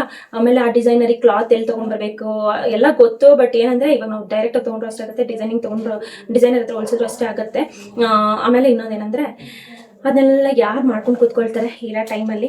ಅದು ನಾನು ಒಬ್ಬಳೆ, ಪಾಪುನ ಯಾವಾಗಲೂ ಬಿಟ್ಟು ಹೋಗೋದಕ್ಕೂ ಆಗೋದಿಲ್ಲ. ಅದಕ್ಕೆ ಬಿಡು ರೆಡಿನೇ ತೊಗೊಂಡ್ಬರೋಣ ಅನ್ನೋದಿತ್ತು. ಇದು ಆ್ಯಕ್ಚುಲಿ ನನಗೆ ಬೇಕಾಗಿದ್ದು ರೆಡ್, ಬಟ್ ರೆಡ್ ಇರಲಿಲ್ಲ. ರೆಡ್ ಇತ್ತು ಬಟ್ ಇವನಿಗಿಂತ ದೊಡ್ಡ ಸೈಜ್ ಇತ್ತದು. ಇದು ಒನ್ ಇದೆ, 2 ಇತ್ತಲ್ಲಿ. ಒಂದು ಸೈಜೇ ಬೇಕಿತ್ತು, ಅದು ಒಂದು ಸೈಜ್ ಇರಲಿಲ್ಲ. ಸರಿ ಅಂದ್ಬಿಟ್ಟು ನಮ್ಮನೆಯವ್ರು ಏನು ಮಾಡಿದ್ರು, ಇದು ಗ್ರೀನ್ ತೊಗೊಂಡ್ರಿ, ಫುಲ್ ಸೆಟ್ ಗ್ರೀನ್ ತೊಗೊಂಡಿದ್ದೀವಿ. ಬಟ್ ಏನಂದರೆ ಎಕ್ಸ್ಟ್ರಾ ಕಚ್ಚೆ ತೊಗೊಂಡ್ವಿ, ರೆಡ್ ಕಲರ್ ಕಚ್ಚೆ. ಏನಂದರೆ ಇವನ ಹತ್ರ ಏನು ಅವತ್ತಿನ ದಿನ ಅವ್ನು ಇವನೇನು ಶಾಲೆ ಹಾಕೊಂಡ್ರು ಅದು 1 ಸೆಕೆಂಡ್ ಅಲ್ಲ, ಇದನ್ನೇ ಬೇಕಾದ್ರೆ ಏನು ಮಾಡ್ತಾನೆ ಗೊತ್ತಿಲ್ಲ, ಅಷ್ಟು ಇದ್ದಾನೆ. ಸೊ ಇದಕ್ಕೇನೆ ಕಚ್ಚೆ ಸಪ್ರೇಟ್ ತೊಗೊಂಡ್ವಿ. ರೆಡ್ ಆಯಿತು. ಸೊ ರೆಡ್ ಮತ್ತು ಇದು ಹಾಕೋಬೋದು. ಸೇಮ್ ಸಿಮಿಲರ್ ಇತ್ತು ಬಟ್ ಸೈಜ್ ಮಾತ್ರ 2 ಇತ್ತು. ಅದಕ್ಕೆ ಸರಿ ಅಂದ್ಬಿಟ್ಟು ಸಪ್ರೇಟ್ ಕಚ್ಚೆ ತೊಗೊಂಡ್ವಿ. ಇದಕ್ಕೆ ಹೆಂಗು ಗ್ರೀನ್ ಸೆಟ್ ಆಗುತ್ತೆ ಬಿಡು, 2 ಥರ ಹಾಕೋಬೋದು ಅಂತ. 2 ಥರ ಎಲ್ಲ ಹಾಕೊಳ್ತಾನೋ ಇಲ್ವೋ ನನಗೆ ಗೊತ್ತಿಲ್ಲ. ಏನಕ್ಕೆ ನಮ್ಮ ಪಾಪ ಅಂತೂ ಸಿಕ್ಕಾಬಿಡ ಹೈಟ್ ಇದ್ದಾನೆ. ಡೈರೆಕ್ಟಾಗಿ ನೋಡಿದವ್ರಿಗೆ ಗೊತ್ತಾಗುತ್ತೆ ಅದು ನಮ್ಮ ಹುಡುಗ ಎಷ್ಟು ಹೈಟ್ ಇದ್ದಾನೆ ಅಂತ. ಆಮೇಲೆ ಬೇಗ ಬೇಗ ಬೇಗ ಬೆಳಿತಾನೆ ಇದ್ದಾನೆ ಅವನು. ಏನೋ ಗೊತ್ತಿಲ್ಲ, ನಮ್ಮ ಮನೆ ಸ್ವಲ್ಪ ಹೈಟ್ ಇದ್ದಾರೆ, ಅದಕ್ಕೂ ಏನೋ ಗೊತ್ತಿಲ್ಲ. ಅವ್ನ 8 ಮಂತ್ಸ್ ಬೇಬಿಗೆ ಬೇರೆ ಬೇಬಿ ಕಂಪೇರ್ ಮಾಡಿದ್ರೆ ಇವ್ನು ಚಿಕ್ಕಬಡ ಹೈಟ್ ಇದ್ದಾನೆ. ಅದನ್ನೇ ಡಾಕ್ಟರೇ ಹೇಳಿದ್ರೆ ಚಿಕ್ಕಬಡ ಹೈಟ್ ಇದ್ದಾನೆ ಅವನು ಅಂತ. ಆಮೇಲೆ ಇದು ನಮ್ದು ನಾಮಕರಣ ಹಿಂದಿನ ದಿನ ಸತ್ಯನಾರಾಯಣ ಸ್ವಾಮಿ ಪೂಜೆ ಬೇರೆ ಐತೆ ಮನೆಯಲ್ಲಿ, ಅವತ್ತಿಗೆ ಹಾಕಕ್ಕೆ ಅಂತ ಅಂದ್ಬಿಟ್ಟು ಅವ್ನಿಗೆ ತೊಗೊಂಡ್ಬಂದ್ವಿ. ಪಾಪುದು ಈ ಡ್ರೆಸ್ ಎಷ್ಟಂದ್ರೆ ಇದು ಎಲ್ಲ ಸೇರಿ ಅವರು 3800 ಬಿಲ್ ಹಾಕಿರೋದು. ಆದರೆ ಇದು ಲಾಸ್ಟಿಗೆ ನಾವು ಬಾರ್ಗೇನ್ ಮಾಡಿ 3500 ಲಾಸ್ಟ್ ಮಾಡ್ತೀವಿ ಅಂದ್ರು 3450 ಕೊಟ್ವಿ. ಇದೊಂದು ಪೇರು, ಆಮೇಲೆ ಎಕ್ಸ್ಟ್ರಾ ಅದೊಂದು ಕಚ್ಚೆ ಒಂದು, ಆಮೇಲೆ ಇದಕ್ಕೆ 1100 ರುಪೀಸ್. ಆ್ಯಕ್ಚುಲಿ ತುಮಕೂರಲ್ಲಿ ನಾವು ಸಿಮಿಲರ್ ತೊಗೊಂಡಿದ್ವಿ. ಇವಾಗ ಇಲ್ಲಿ ನಾವು ಅವಾಗ ಒಂದು 750 ಏನೋ ಕೊಟ್ಟಿದ್ವಿ. ಬಟ್ ಇವಾಗ ಇಲ್ಲಿ ಆದರೆ ಇವ್ರು ಕ್ವಾಲಿಟಿ ಅಂತ ಹೇಳ್ತಾರೆ. ನಂಗಂತೂ ಏನು ಡಿಫ್ರೆನ್ಸ್ ಅಂತ ಅನ್ನಿಸ್ಲಿಲ್ಲ. ಇಲ್ಲ ಅದೇ ಕ್ಲಾತ್ ನನಗೆ ಅದೇ ಸಿಮಿಲರ್ ಇದೆ. ನಾವು ಯುಗಾದಿಲಿ ತೊಗೊಂಡಿರೋದು ಸಿಮಿಲರ್. ಅದಕ್ಕೆ ಆ್ಯಕ್ಚುಲಿ ಎಕ್ಸ್ಟ್ರಾ ಸ್ಟ್ರೈಟ್ ಪ್ಯಾಂಟ್ ಕೂಡ ಬಂದಿದೆ, ಬಟ್ ಇದಕ್ಕೆ ಎಕ್ಸ್ಟ್ರಾ ಸ್ಟ್ರೈಟ್ ಪ್ಯಾಂಟ್ ಬಂದಿದೆ. ಬಟ್ ಇದು 1100. ಇದು ಸ್ವಲ್ಪ ನನಗೆ ಕಾಸ್ಟ್ಲಿ ಅನ್ನಿಸ್ತು ತುಮಕೂರು ಕಂಪೇರ್ ಮಾಡಿದ್ರೆ ಚಿಕ್ಕಪೇಟೆಯಲ್ಲಿ. ಬಟ್ ಚೆನ್ನಾಗಿದೆ, ಅಂದರೆ ಕ್ಲಾತ್ ಮಾತ್ರ ತುಂಬ ಸಾಫ್ಟ್ ಆಗಿದೆ. ನಮಗೆ ಅವ್ನಿಗೆ ಬೇಕಾಗಿರೋದು ಇದೇ ಥರ. ಏನಕ್ಕನ್ನ ಅವನಿಗೆ ನಾವು ಹಾಕಿದಾಗ ಅವ್ನಿಗೆ ಇರಿಟೇಟ್ ಆಗಬಾರ್ದು, ಆಮೇಲೆ ಆರಾಮಾಗಿ ಅವ್ನು ಇರಬೇಕು ಅಂತ. ಇವಾಗ ಇದನ್ನೆಲ್ಲ ಹಾಕಿದ್ರೆ ನಿಜ ಪಾಪುಗೆ ಜಾಸ್ತಿ ಹೊತ್ತು ಹಾಕೋಕ್ಕಾಗಲ್ಲ, ಸಿಕ್ಕಾಬಿಟ್ಟೆ ಅವ್ಕೆ ಇರಿಟೇಟ್ ಆಗುತ್ತೆ. ಒಂದು ಸ್ವಲ್ಪ ಹೊತ್ತು ಹಾಕಿ ಫೋಟೋ ಗಿಟೋ ಎಲ್ಲ ಮಾಡಿಸಿ ತಿರ್ಗಾ ಡ್ರೆಸ್ ಚೇಂಜ್ ಮಾಡಬೇಕಾಗುತ್ತೆ ಅಂತ ಅನ್ಕೊಳ್ತೀನಿ ಇದನ್ನ ಹಾಕಿದ್ರೆ. ನಮ್ಮಲ್ಲಿ ಏನಿಲ್ಲ, ನಾನು ಇನ್ನು ಯಾವಾಗಲೂ ಗೊತ್ತಿಲ್ಲ ಚಿಕ್ಕಪೇಟೆಗೆ ಹೋಗೋದು. ಯಾಕಂದರೆ ನಾನು ಹೋಗಿದ್ದು ಲಾಸ್ಟ್ ಇಯರ್ ಆಗಸ್ಟಲ್ಲಿ ಹೋಗಿದ್ದಕ್ಕೆ ಇವಾಗ ಹೋಗಿದ್ದೀನಿ. ಏನಕ್ಕಂದರೆ ಲಾಸ್ಟ್ ಇಯರ್ ಆಗಸ್ಟ್ ಆದಮೇಲೆ ನಾನು ಹೋಗೋಕ್ಕೆ ಆಗಿಲ್ಲ. ಆಮೇಲೆ ಡೆಲಿವರಿ ಅದು ಇದು ಅಂತ ಆಯಿತು. ಡೆಲಿವರಿ ಆದಮೇಲೆ ಇದೆ ಫಸ್ಟ್ ಟೈಮ್ ನಾನು ಈ ಥರ ಮಾರ್ಕೆಟ್ಗೆ ಹೋಗಿರೋದು. ಇದೊಂದು ತೊಗೊಂಡೆ. ನಾನು ಬೇಕಿತ್ತು ಬೇರೆ ಸ್ಯಾರೀಸ್ಗೆ ಹೊಲಿಸ್ಬೇಕಿತ್ತು ಅಂದ್ಬಿಟ್ಟು ಎಕ್ಸ್ಟ್ರಾ ಇದನ್ನೇನು ಹಾಕೊಳ್ಳಲ್ಲ. ಬಟ್ ಇವಾಗ ಇನ್ನು ತಿರ್ಗಾ ಇನ್ನು ಯಾವಾಗ ಹೋಗ್ತೀನಿ ಅಂದ್ಬಿಟ್ಟು ತೊಗೊಂಡೆ. ಇದೊಂದು ತೊಗೊಂಡೆ. ಆಮೇಲೆ ಇದೊಂದು ಬ್ಲ್ಯಾಕ್ ತೊಗೊಂಡೆ. ಇದು 1 ಮೀಟರ್ 650. ಇದು 1 ಮೀಟರ್ 650. ನೀವು ನೋಡಿರ್ತೀರಾ ಆನ್ಲೈನಲ್ಲಿ, ಇನ್ಸ್ಟಾಗ್ರಾಮಲ್ಲೆಲ್ಲ ಸೇಲ್ ಮಾಡೋದು 900, 850, 900, 1000 ಮಾರಿದ್ದಾರೆ ಇದನ್ನ. ಬಟ್ ನನಗನ್ಸೋದು ಅಲ್ಲಿ ತೊಗೊಳೋದಕ್ಕಿಂತ ಚಿಕ್ಕಪೇಟೆಗೆ ಹೋಗಿ ತೊಗೊಳ್ಳೋದೇ ಬೆಸ್ಟ್. ನಾನು ಇನ್ನೂ ಒಂದು ತೊಗೊಂಡು ಬಂದಿದ್ದೆ. ನಾನು ಯೂಟ್ಯೂಬಲ್ಲಿ ಯಾವಾಗಲೇ ಶಾರ್ಟ್ಸ್ ಹಾಕ್ತೀನಿ. ಮೆಟರ್ನೆಟ್ ಇದು ಶೂಟ್ ಮಾಡಿಸಿದೆ. ಅದಕ್ಕೆ ಒಂದು ಬ್ರೌನ್ ಮೈಸೂರು ಸಿಲ್ಕ್ ಸ್ಯಾರಿಗೆ ಗೋಲ್ಡ್ ಕಲರ್ ಹಾಕಿದೆ. ಅದು ಜಾಸ್ತಿ ಕಾಸ್ಟ್ಲಿ, 800 ರುಪೀಸ್ ಏನೋ 1 ಮೀಟರ್ಗೆ ತೊಗೊಂಡಿದ್ದೆ. ಅದು ಸಕ್ಕದಾಗಿದೆ. ಒಂದು ಡ್ರೆಸ್ ಮೇಲೆ ಹಾಕೊಂಡ್ರೂ ಸಕ್ಕದಾಗಿ ಕಾಣುತ್ತೆ. ಸೊ ಆಪ್ಷನ್ಸ್ ಜಾಸ್ತಿ ಸಿಗುತ್ತೆ. ನಾವು ಚಿಕ್ಕಪೇಟೆಗೆ ಹೋಗಿ ಶಾಪ್ ಹೋದಾಗ ನೋಡಿದಾಗ ಇದು ತೊಗೊಳ್ಬೇಕಾ ಅಂತ. ಇದು ಈ ಥರ ಇದೆ. ಆಮೇಲೆ ಇದಕ್ಕೂ ಏನು ಡಿಫ್ರೆನ್ಸ್ ಅಂದರೆ ಇದು ಫುಲ್ಲು ಇದು ರಾಜಸ್ಥಾನಿ ಟೈಪ್ ಬಂದಿದೆ ವರ್ಕ್. 650 ಬಟ್ 1200 ಕೊಟ್ಟೆ ನಾನು. ಎರಡಕ್ಕೂ ಸೇರಿ 1300 ಹೇಳಿದ್ರು, 1200 ಕೊಟ್ಟೆ. ಇನ್ನೂ ಆ ಕಡೆ ರಾಜಾ ಮಾರ್ಕೆಟ್ ಬಿಟ್ಟು ನೆಕ್ಸ್ಟ್ ರೋಡ್ ಅದೇನು ರೋಡ್ ಹೇಳ್ತಾರೋ ಗೊತ್ತಿಲ್ಲ. ಆ ಕಡೆ ಫುಲ್ಲು ಈ ಥರ ಕಟ್ ಪೀಸಸ್ ಏನು ಬೇಕಾದ್ರೂ ಸಿಗುತ್ತೆ. ಅಲ್ಲೋದ್ರೆ ಈ ಸುದರ್ಶನ್ ರೋಡ್ಗಿಂತ ಆ ಕಡೆ ಸೈಡ್ ಹೋದ್ರೆ ಇನ್ನೂ ಕಮ್ಮಿಗೆ ಸಿಗುತ್ತೆ ಆ್ಯಕ್ಚುಲಿ ನನಗೆ ಗೊತ್ತಿರೋಂಗೆ. ಬಟ್ ನನಗೆ ಆ ಕಡೆ ನಾನು ಎಂಟ್ರಿನೇ ಸುದರ್ಶನ್ ರೋಡ್ಗೆ ಅಷ್ಟೇ ಹೋಗಿ, ನಾವು ಆ ಕಡೆ ಎಂಟ್ರಿನೇ ಮಾಡಲಿಲ್ಲ ನಾನು ಈ ಸತಿ. ಏನಕ್ಕಂದ್ರೆ ನಂಗೆ ತೊಗೊಳ್ಳೋ ಟೈಮೂ ಇರಲಿಲ್ಲ. ಪಾಪು ಇವ್ರದ್ದು ಏನಂದರೆ ಮಗು ಬಿಟ್ಟೋಗಿದ್ದೀವಿ ಅನ್ನೋದು ಒಂದೇ ತಲೆಯಲ್ಲಿ ಇದ್ದಿದ್ದು. ಇವ್ರ ತಲೆಯಲ್ಲೂ ನನ್ನ ತಲೆಯಲ್ಲೂ. ಆಮೇಲೆ ಇನ್ನೊಂದು ಏನು ತೊಗೊಳ್ಳೋದು ಇರಲಿಲ್ಲ. ಇದೊಂದಕ್ಕೋಸ್ಕರ ಆ ಕಡೆ ಹೋಗಿದ್ರೆ ಇವ್ರ ಹತ್ರ ಉಗಿಸ್ಕೊತಿದ್ದೆ. ಇದೊಂದು ಇಲ್ಲಿಗೆ ಬರಬೇಕಿತ್ತು, ಅಲ್ಲೇ ಒಂದು 100 ರುಪೀಸ್ ಕೊಟ್ಟು ತೊಗೊಂಡಿದ್ದು ಆಗ್ತಿರ್ಲಿಲ್ವಾ ಅಂತ. ಏನಕ್ಕಂದ್ರೆ ಆ ರಶ್ ಒಳಗೆ ಯಾರಲ್ಲಿ ನುಕ್ಕೊಂಡು ಹೋಗ್ತಾರೆ ಅನ್ನೋದೊಂದಿತ್ತು. ಆಮೇಲೆ ಬಳೆ ಒಂದು ತೊಗೊಂಡಿದ್ದೀನಿ ಅಷ್ಟೇ. ಬಳೆ ಎಷ್ಟೊಂದಿದೆ, ಆದ್ರೆ ಮತ್ತೆ ಬಳೆ ನಾನು ಯಾವಾಗಾದ್ರೂ ತೋರಿಸ್ತೀನಿ. ನನ್ನ ಬಳೆ ಕಲೆಕ್ಷನಿಗೆ ಎಷ್ಟಿದೆ ಅಂದರೆ ಒಂದು 3 ಬಾಕ್ಸ್ ತುಂಬೋಗ್ಬಿಟ್ಟಿದೆ, ದೊಡ್ಡ ಬಾಕ್ಸಲ್ಲಿ. ನಮ್ಮ ಅಣ್ಣ ಹೇಳ್ತಾರೆ ನೀನು ಒಂದು ಮಿನಿ ಫ್ಯಾನ್ಸಿ ಸ್ಟೋರ್ ಇಟ್ಕೊಬಿಡ್ಬೋದು ಅಂತ. ಎಲ್ಲ ನನ್ನ ಹತ್ರ ಅಷ್ಟು ಐಟಮ್ಸ್ಗಳಿದ್ದಾವೆ. ರೈನ್ ಡ್ರಾಪ್ಸ್ ಬ್ಯಾಂಕ್ ಇದೊಂದು, ಮತ್ತೆ ರೆಡ್ ಕಲರ್ ಒಂದು, ಮತ್ತೆ ಇದೊಂದು ಮಲ್ಟಿ ಕಲರ್ ಒಂದು ತಗೊಂಡೆ. ಆಮೇಲೆ ಅದೇ ಇದೆ ಏನು ಟ್ರೈನಿಂಗ್ ಇದೆಯಲ್ಲ ಇವಾಗ ಗೆಜ್ಜೆದು. ಇದು 100 ರುಪೀಸ್ಗೆ 4 ಬರೋದಂತ. ಆಮೇಲೆ ಇದನ್ನು 100 ಆ್ಯಕ್ಚುಲಿ ಗೊತ್ತಿರುತ್ತೆ ಚಿಕ್ಕಪೇಟೆ ಶಾಪಿಂಗ್ ಮಾಡೋರಿಗೆ. ರಾಜ ಮಾರ್ಕೆಟಿಂದ ಆ ಕಡೆ ಅದು ಆ ಕಡೆ ರೋಡ್ ಹೇಳಿದ್ನಲ್ಲ, ಅಲ್ಲೆಲ್ಲ ಹೋದ್ರೆ 80 ರುಪೀಸ್ ಡಜನ್ಗೆ ಸಿಗುತ್ತೆ. ಯಾಕಂದ್ರೆ ಅದೆಲ್ಲ ಬ್ಯಾಂಗಲ್ ಹೋಲ್ಸೇಲ್ ಬ್ಯಾಂಗಲ್ ಅಂಗಡಿ ಇರೋದ್ರಿಂದ. ಆದರೆ ಅಲ್ಲಿ ಏನಂದರೆ ಒಂದು ಟೂ ಡಜನ್ ಇಲ್ಲ 1 ಡಜನ್ಗೆ 80 ರುಪೀಸು. ಓಕೆ, ನಾನು ಮರ್ತೋಗಿದ್ದೀನಿ. ನಾನು ಸೀಮಂತದಲ್ಲೆಲ್ಲ ಒಟ್ಟು ಸೀಮಂತದಲ್ಲಿ ನಾನು ತೊಗೊಂಡು ಬಂದಿದ್ದೆ 80 ರುಪೀಸ್ ಬರ್ತಾ ಇರ್ತಾನೆ. ಇಲ್ಲಿ ಸುದರ್ಶನ್ ರೋಡಲ್ಲಿ ಎಲ್ಲ ಕಾಸ್ಟ್ಲಿನೇ ಹೇಳ್ಬೇಕಂದ್ರೆ ಈ ಥರ ಬ್ಯಾಂಗಲು, ಬ್ಲೌಸ್ ಪೀಸಸ್ಸು, ಮತ್ತೆ ಏನು ಜ್ಯುವೆಲ್ರಿ ಇದೆಲ್ಲ ತೊಗೊಳ್ತೀವಲ್ಲ ಅದು. ನಾನು ಹೆಂಗಂದ್ರೆ ಚಿಕ್ಕಪೇಟೆಗೆ ಹೋದ್ರೆ ಒಂದು ಕ್ಲಿಪ್ ತೊಗೊಳ್ಬೇಕಂದ್ರೆ ಎಲ್ಲಿ ಹೋಲ್ಸೇಲ್ ಶಾಪ್ ಇದೆ, ಈ ರಾಜ ಮಾರ್ಕೆಟ್ ಬಿಟ್ಟು ಆ ಕಡೆ ಸೈಡ್ ಏನಿದೆಯಲ್ಲ ಆ ಕಡೆ ಸೈಡ್ ಎಲ್ಲ ಈ ಥರ ನಮ್ಗೆ ಏನಾದ್ರು ಪರ್ಸ್ ಬೇಕು, ಬ್ಯಾಗ್ ಬೇಕು ಅಂದರೆ ಅಲ್ಲೆಲ್ಲ ಹೋಲ್ಸೇಲ್ ತೊಗೋಬೇಕು, ಅಲ್ಲಿ ಜಾಸ್ತಿ ಕ್ವಾಂಟಿಟಿ ತೊಗೋಬೇಕು. ಸೊ ನಾನೇನು ಮಾಡ್ತೀನಿ, ಇದರ ಕ್ಲಿಪ್ಪು ಎಲ್ಲ ಬೇಕಂದ್ರೆ ಒಂದೇ ಸತಿ ಜಾಸ್ತಿ ತೊಗೊಂಡು ಬಂದ್ಬಿಡ್ತೀನಿ. ನಾನು ಒಂದು 2 years ಆದರೂ ಬರುತ್ತೆ ಆ ಥರ ಜಾಸ್ತಿ ಕ್ವಾಂಟಿಟಿ ತೊಗೊಂಡ್ಬಂದ್ರೆ ಆಮೇಲೆ ಕಮ್ಮಿ ಸಿಗುತ್ತೆ. ಇವಾಗ ಈ ಥರ ಕ್ಲಿಪ್ ಎಲ್ಲ ತುಂಬ ಕಡಿಮೆ ಹೋಲ್ಸೇಲ್ಗೆ ಹೋದ್ರೆ ತುಂಬ ಚೆನ್ನಾಗಿ ಕ್ವಾಲಿಟಿನೂ ಚೆನ್ನಾಗಿರುತ್ತೆ, ಆಮೇಲೆ ಕಡಿಮೆಗೂ ಸಿಗುತ್ತೆ. ಅದೇ ನಾವು ಒಂದೊಂದು ಫ್ಯಾನ್ಸಿ ಸ್ಟೋರಲ್ಲಿ ಹೋಗಿ ಒಂದೊಂದು ಕೇಳಿದ್ರೆ 10 ರುಪೀಸ್ ಹೇಳ್ತಾರೆ. ಆಕ್ಚುಲಿ ಇದು 10 ರುಪೀಸ್ ಅಲ್ಲ, ಅವ್ರಿಗೆ ಆಕ್ಚುಲಿ ಒಂದು 5 ರುಪೀಸ್ ಬಿದ್ದಿರುತ್ತೆ. ನಾನು ಡೆಲ್ಲಿಲಿ ಇದ್ದಾಗ ಫುಲ್ ಒಂದು ದೊಡ್ಡ ಬಾಕ್ಸ್ ತಂದಿದ್ದೆ, ಒಂದು 20 ಪೀಸ್ 30 ಪೀಸ್ ಏನೋ ಇತ್ತು ಅನ್ಸುತ್ತೆ. ಅದು ಇನ್ನೊಂದು 5 ಏನೋ ಇದೆ. 5 ಮಿಕ್ಕಿದೆಲ್ಲ ಹೊಡೆದಾಕಿದ್ದೀನಿ, ಇನ್ನೊಂದು 5 ಇದೆ. ಆಮೇಲೆ ನಮ್ಮಮ್ಮ ಒಂದಷ್ಟು ಹೊಡೆದಾಕಿದೆ. ಇಷ್ಟೇ ನನ್ನ ಚಿಕ್ಕಪೇಟೆ ಶಾಪಿಂಗು ಸದ್ಯಕ್ಕೆ ಇಷ್ಟೇ. ಇನ್ನೇನು ಹೇಳಿ, ಮಿಕ್ಕಿದೇನು ನನಗೆ ಅಂದರೆ ನೀನು ತೊಗೊಂಡು ಬಂದಿಲ್ಲ. ಏನಕ್ಕಂದ್ರೆ ನನ್ನ ಹತ್ರ ಎಷ್ಟೊಂದಿದೆ. ಅದಕ್ಕೆ ನೋಡಿ, ನನ್ನ ವೀಡಿಯೋ ಮಾಡ್ತಿದ್ದೆ ನನಗೆ ಗೆಸ್ಟ್ ಯಾರಂದರೆ ನಮ್ಮ ನಾಯಿಗಳ ಗೆಸ್ಟ್ ನನಗೆ. ಓಕೆ, ಇಲ್ಲಿ ಸ್ವಲ್ಪ ಲೈಟಿಂಗ್ ಕಮ್ಮಿ ಇದೆ, ಯಾಕಂದರೆ ಅಮ್ಮ ಮನೇಲಿ ಮಾಡ್ತಿರೋದು, ಆಮೇಲೆ ಆಚೆ ಮಳೆ ಬೇರೆ ಬರ್ತಿದೆ. ಸೊ ಓಕೆ, ಬಾಯ್.